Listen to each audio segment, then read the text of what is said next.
A very good evening. I'm William Evans with the latest from the world of news, beginning with the top stories tonight. Members of the Anglican Church of Rwanda have expressed appreciation for the church's contribution to improving their lives and development during the celebration of the church's 100 years jubilee. Rwanda is finalizing preparations to host the UCI Road World Championship, now just 1 month away. While the Ministry of Agriculture and Animal Resources says it is set to include private agronomists in agricultural programs to help farmers with large-scale farming, increase productivity, and address rising food prices on the market. On the international scene, SpaceX has launched the Dragon spacecraft to the ISS on a resupply mission for NASA.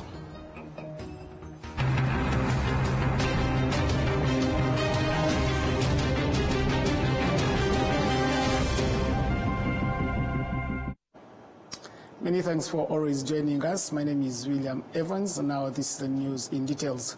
Rwandans across the country, especially members of the Anglican Church of Rwanda, are expressing appreciation for the church's contribution to improving their lives and development. And the President of the Senate, Dr. Xavier Karinda, has also praised the partnership that exists between the government of Rwanda and the Anglican Church of Rwanda. Those who have worked with the Anglican Church of Rwanda in both physical and spiritual matters say that the church has played a major role in people's lives, supporting health, social welfare, and strengthening their faith. As the Anglican Church in Rwanda celebrates 100 years jubilee, its Archbishop Dr. Roland Mbanda has noted that the centenary has left the people with great achievements. Celebrating 100 years of gospel preaching, we are celebrating 100 years of education in this country that the church has started. We are celebrating the three pillars: evangelism, education, and health. We are celebrating the transformation that has happened in the lives of people and in our communities. We are celebrating what the Lord has done for us. We are celebrating the foundation that was laid and the opportunity we had to build upon it until today. Now it is our responsibility to continue to build on that, what I call the fruitfulness of today. But we also have to look in the future, what I call the hope of tomorrow. In addition to commending the long-standing collaboration between the government of Rwanda and the Anglican Church of Rwanda, the President of the Senate, Dr. Xavier Karinda, also urged the church's leadership to reflect on and improve areas that may not have gone well in its journey. The Anglican Church in Rwanda began at Gahini in present-day Kayonza district of the Eastern Province in 1925. To date, it has built 1,300 primary and secondary schools, 3 hospitals, 18 health centers, and around 800 early childhood development centers.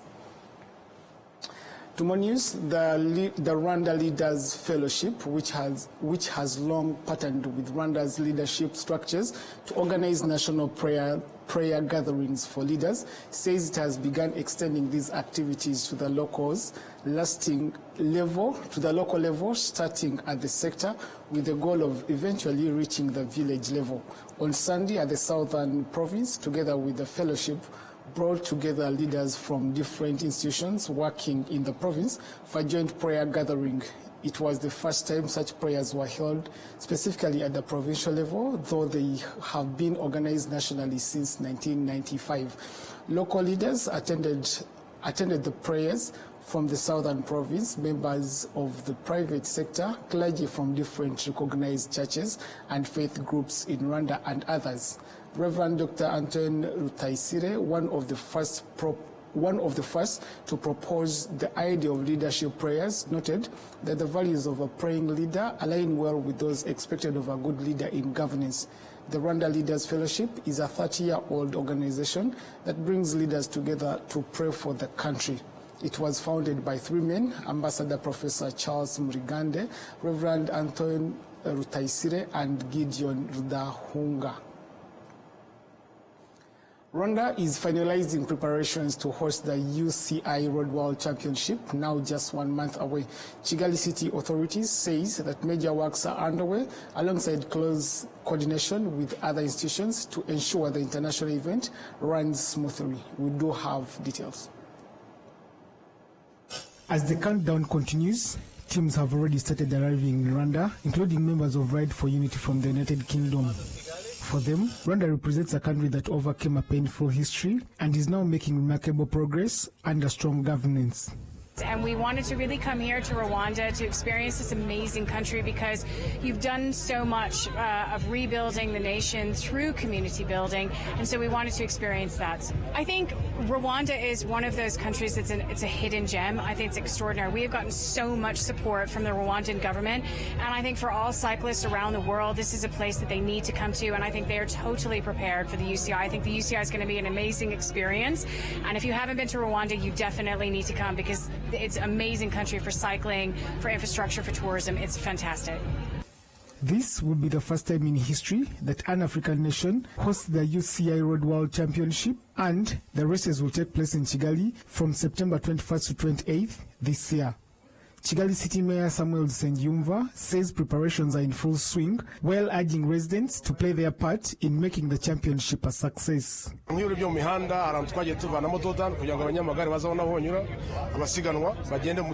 areas in the city we have removed speed humps to facilitate riders. We are also finding alternative routes for people to use during the competition and many more other infrastructures. We are also encouraging residents, especially those living close to the racing routes, to prepare accordingly. The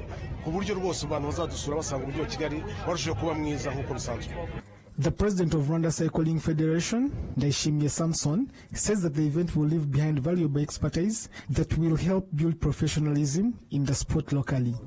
harimo amalegasi menshi mwabonye ko twafunguye UCI satellite muri UCI satellite ni ya kabiri. There is a lot of great things to learn from this competition. We have opened up UCI satellite and it is the second on the continent. After the UCI competition, we wish to host teams, federations and other sports specialists to take a look at our unique terrain. Rwanda has everything needed for cycling. Of course, their coming means our local teams are also going to be learning a lot.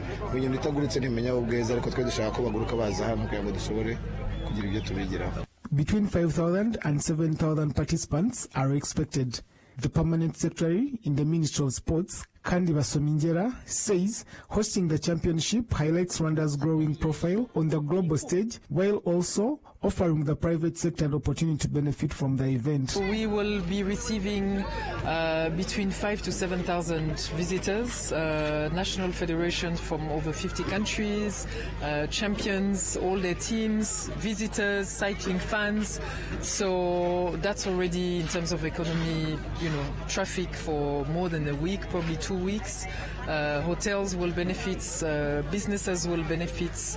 It's also, I believe, very interesting in terms of cultural exchange, because we'll have people from all over the world coming here. We will have different fun zones here. Where we are, the KCC roundabout will have an exhibition zone. It will be the center, the heart of the championships, but we'll have also across the entire city, since the circuit will pass all the way up to Gahanga, going to Mur de Kigali. So we'll really, the city will be vibrating for over a week.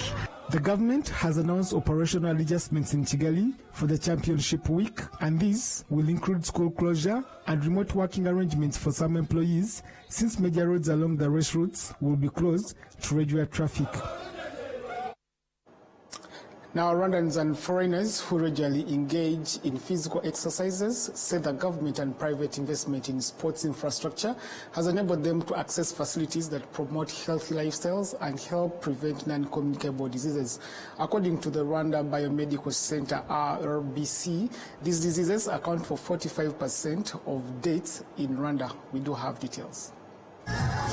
Across Kigali, especially on weekends, large numbers of people can be seen exercising both outdoors and in dedicated sports facilities.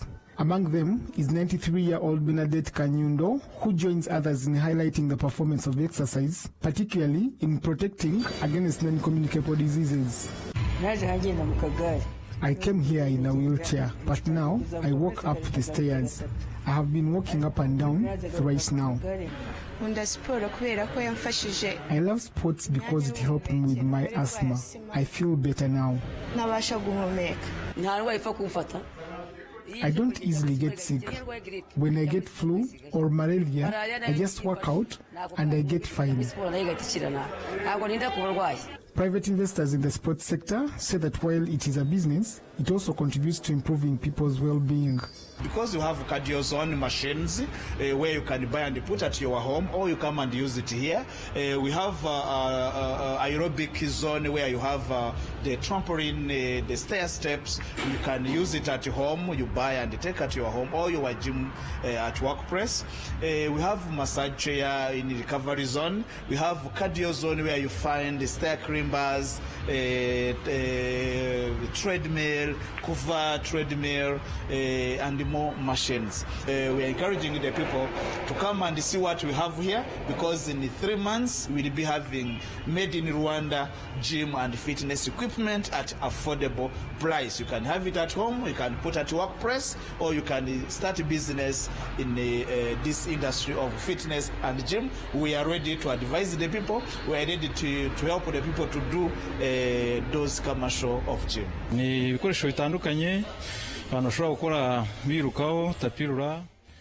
have different tools here, including bicycles, aerobics equipment, weightlifting to support both the young and old who come to our gym.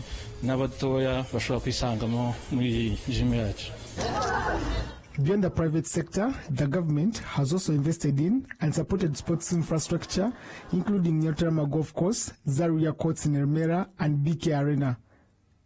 Egau Jonathan, assistant coach of Uganda's under-16 basketball team, which will compete in tournaments in early September, praised Rwanda's investment in sports facilities.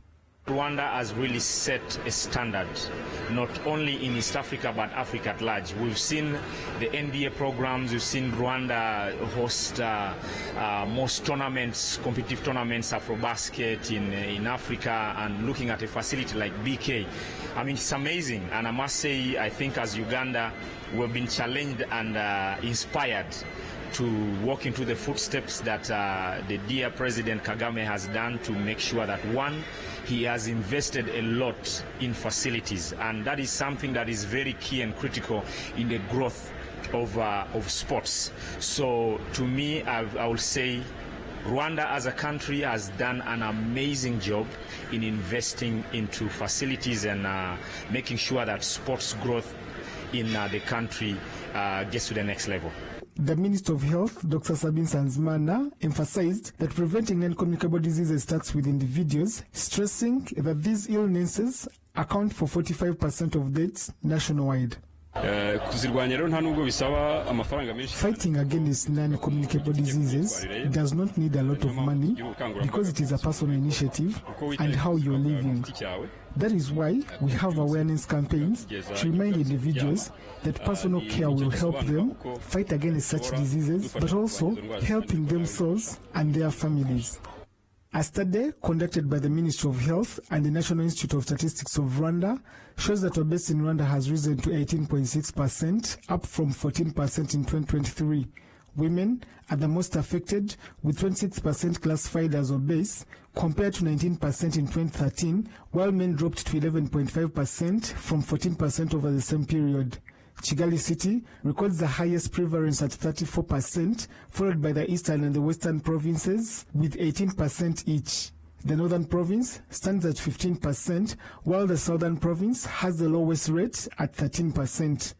Engaging in regular physical exercises, along with adopting proper nutrition, is seen as one of the most effective strategies to curb this growing challenge. Now, the Ministry of Agriculture and Animal Resources says it is set to include private agronomists in agriculture programs to help farmers with large-scale farming increase productivity and address rising food prices on the market. The minister says Reforms are underway to ensure that the agriculture and livestock sector reaches the international target of increasing productivity by 50% within an annual growth rate of 6%.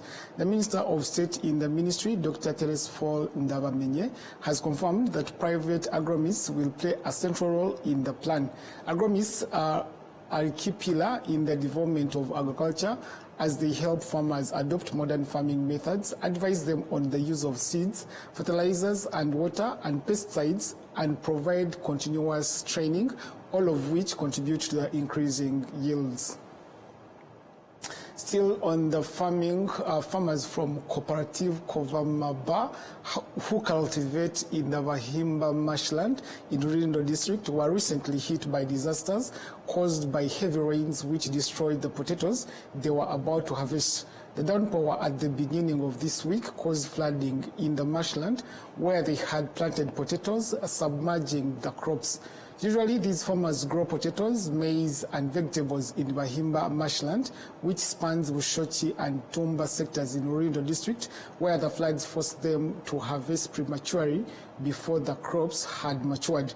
The farmers say their biggest relief is having taken out crop insurance, which they expect will compensate their losses. They also advise other farmers to embrace crop insurance. Meanwhile, the head of crop and livestock insurance at the insurance company partnering with the farmers has said that they are currently preparing damage assessment report, after which a compensation decision will be made. Dr. Florence Uwamahoro, Deputy Director General of the Rwanda Agriculture and Animal Resources Board, has urged farmers to embrace crop insurance as they prepare for the 2026A planting season to safeguard themselves from potential losses. Cooperative Kovamaba has 373 members, cultivating 252 hectares of marshland.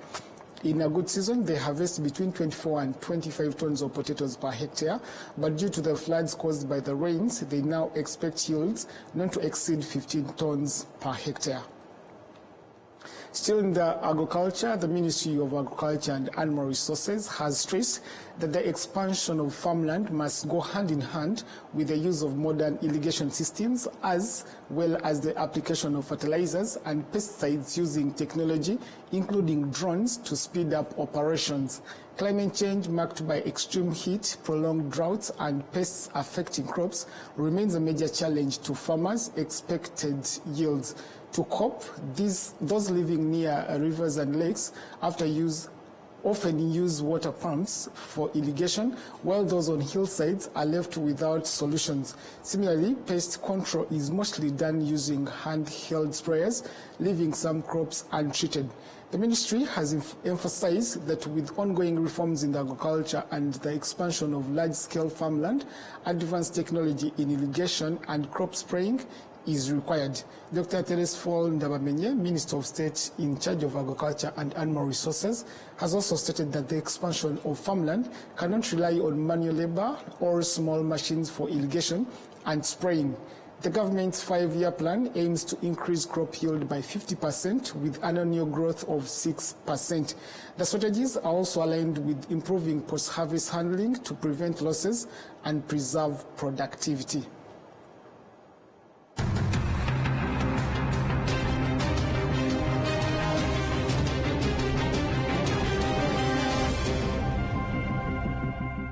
Every journey has a beginning. From nature comes refreshing fruity goodness that keeps you going every day. With every pack complementing life's best moments. Not one, not two, but 5 different fruity flavors. And this journey keeps giving. Introducing Inyandi's new fruity juice flavors, guava and cocktail. Now available at your nearest shop. Always ask for Inyandi. Nyiri muto arababwiraga data bati ntabwo agira umukamo mwinshi utunze inka imwe, ariko nigeze acika intege. Mama akinjira mu bucuruzi hari abamubwiraga bati ntabwo watera imbere udakorera mu iduka rigezweho, ariko ntibyamusubije inyuma, yakoranaga umwete. njya muri kaminuza hari abanshidikanyagaho bavuga ko nashobora kaminuza naturuka mu muryango wifashije, ariko byarangiye nanditse amateka mashya. Igihe cyo gutera ishema umuryango wanjye kigeze, bamwe bakomeje kumbwira bati ntabwo watera umuryango wawe ibyishimo n'ishema, ariko narabishoboye. Hari abakekaga ko nasigira umurage ukomeye abankomokaho, ariko ubu mfite uruganda rutunganya amata. Banki ya Kigali yabaye umufatanyabikorwa wanjye mu rugendo rwose, inzozi zanjye ziba impamo. Bigereho. Get ready for one of the biggest celebrations of the year. It's the 20th edition of Rwanda's iconic Kwitizina Gorilla Naming Ceremony, happening on Friday, September 5th, 2025, at the breathtaking foothills of Volcanoes National Park. Join thousands of guests, local communities, and international visitors as we honor Rwanda's newest mountain gorilla babies and celebrate 2 decades of conservation success. Celebrate the vibrant spirit of Rwanda. Join us for an unforgettable festival showcasing the best of Rwandan culture with traditional dances, live performances, and much more. Experience the heart and soul of Rwanda like never before. Come witness this global event where celebrities and conservation champions unite to name Rwanda's beloved gorillas. It's an experience like no other, a true celebration of conservation and culture. Mark your calendars and get ready for a week of exciting events. Be part of the story. Be part of the future of conservation. For more details, visit www.kwitizina.rw and be part of Rwanda's conservation legacy. Kwitizina 2025, where tradition meets celebration. Don't miss it. Cervical cancer is one of the leading causes of death among women globally, including in Rwanda. Yet, it can be prevented through vaccination if the vaccine is taken early enough. That is why the Ministry of Health has established a program to vaccinate all girls against this cancer. The vaccine is now administered in a single dose only. It has been observed that some girls in Rwanda missed out on this vaccine, and thus a special campaign has been organized to provide the cervical cancer vaccine free of charge to girls aged 12 to 17 years who have never received it before. The campaign will run from August 4 to August 30, 2025 in all health centers across Rwanda. Don't miss this opportunity. Dear parents, vaccinate your daughter on time, remembering that protecting her health is your responsibility. This message is from the Ministry of Health through the Rwanda Biomedical Center, RBC.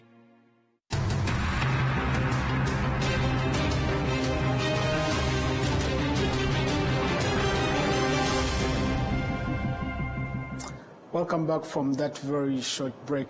On the international scene, SpaceX has launched the Dragon spacecraft to the ISS on a resupply mission for NASA. Sunday's launch was the 50th time SpaceX Dragon spacecraft has visited the International Space Station. The first time was in May 2012 for a resupply demonstration. Euronews. 5, 4, 3, 2, 1, ignition, and liftoff. Go. SpaceX on Sunday launched a commercial resupply services CRS-33 mission to the International Space Station from Cape Canaveral in Florida, the Dragon spacecraft's 50th time. Following stage separation, the first stage landed on the A shortfall of Gravitas drone ship stationed in the Atlantic Ocean. According to SpaceX officials, the Dragon spacecraft is expected to dock on Monday autonomously after an approximate 28-hour flight. The CRS-33 will then deliver around 2,268 kilograms of food, supplies, and experiments to astronauts on board the ISS. Some 50 different scientific studies critical for future human space exploration are to be conducted on the mission. The Dragon spacecraft is expected to return to Earth no earlier than December. Orbit insertion. President Zelensky has marked National Flag Day as Russia continues to target Ukrainian cities. Ukrainian flags were raised above government buildings nationwide to mark the day commemorating the push for independence from the Soviet Union in 1991. Euronews with more. Ukraine's President Volodymyr Zelensky marked the country's National Flag Day with a ceremony in the capital, Kyiv. The ceremony was attended by top lawmakers including Prime Minister Yulia Sviridenko, military personnel and local officials. Every year, on the eve of Independence Day, Ukrainian flags are raised above government buildings and from windows across the country to mark the occasion. It commemorates the push for Ukrainian independence from the Soviet Union following a failed coup attempt. Zelensky says the flag is a purpose and dream many people in Ukraine's occupied territories cherish, adding that it was a symbol of unity and hope for a future free of Russia. The ceremony came as the Kremlin continued its aerial assault on Ukrainian cities. On Saturday, 3 people were injured in Kramatorsk and Donetsk in the eastern Donbass region. Moscow says it claimed 2 more settlements in the region as it intensifies its offensive in its invasion well into its 4th year. Zelensky accused Russia of being insincere about wanting peace and called for added pressure on the Kremlin to force them to the negotiating table. The Wonsan Kalma Coastal Tourist Zone has been welcoming some of its first visitors since being formally opened on 1st July. Built near Mizel testing site, the resort features hotels, restaurants, shopping malls and a water park, according to state media. However, while it was initially billed as being open to international tourists, so far only Russians entering in groups and organized by accredited travel agencies have been allowed in. BBC has the details. Russian tourists who first visited it are really excited. They seem to have enjoyed the holiday despite all numerous restrictions they have experienced and some issues with the tour itself. The lady I spoke to was in the first group, and it happens so that it coincided with a visit to the resort by Russian Foreign Minister Sergei Lavrov, and their arrival to Wonsan Kalma was delayed by a day. But then they got there and they were really impressed with, as they described, flawless beach and kind of hosts trying to accommodate almost every whim they had. So, a very high quality resort. Why is North Korea opening this resort when it is so restrictive on who it allows in? According to experts in North Korean affairs, Andrei Lankov I've spoken to, the thing is that they desperately want some money, some actually valid currency like dollars, euros, even rubles. And obviously, they used to be quite popular among Chinese tourists before the pandemic, the COVID pandemic. Up to 200,000 people came to North Korea as tourists, and now it just there's just a fraction of it. Russian tourists who are now coming to North Korea, and there are roughly 300 to 500 bookings per month. They still cannot replenish, obviously, the previous tourist flow. So North Korea desperately needs some cash, and the tour itself to Wonsan Kalma is paid partly in dollars. Is it surprising, given, as you say, how desperately the country needs money and resources, the quality of the offering there, and also things like food? How are they managing to offer high-quality accommodation, food, or all of those things that go into making a world-class resort?